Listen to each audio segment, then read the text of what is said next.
Just in case you need it, I want to show you a second example for the definition of the derivative and how to apply it to a particular function. We're going to keep it simple and use the function 3x minus 4. Now, you might already know that the derivative of 3x minus 4, given that this is a linear function, is just 3. But we're going to use the definition of the derivative to prove it. So the first thing is I'm going to use or recopy my definition of the derivative that I talked about in the last video, where this is just the slope of the secant line, and more specifically, the limit as delta x approaches 0 of the slope of the secant line, which then results in the slope of the tangent line at any given x. So let's see how this applies for fx equals 3x minus 4.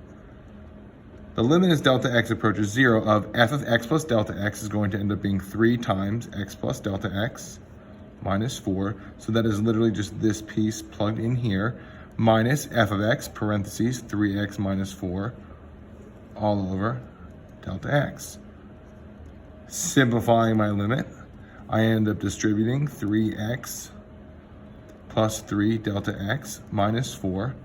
I'll distribute my negative 3x plus 4 all over delta x. Well, this simplifies really nicely. I have those that add to 0 and those terms that add to 0, which yields the limit as delta x approaches 0 of 3 delta x over delta x. Now, some people might be tempted to put 0 in here. You get 0 over 0. That's an indeterminate form. I need to keep simplifying. I end up with the limit as delta x approaches 0 of, well, that's just a giant 1 that I can divide out, which yields 3. So the limit as delta x approaches 0 of 3 is just 3, which gives me exactly what I was hoping for, that the derivative of 3x minus 4, the slope of any tangent line to this curve, would be 3.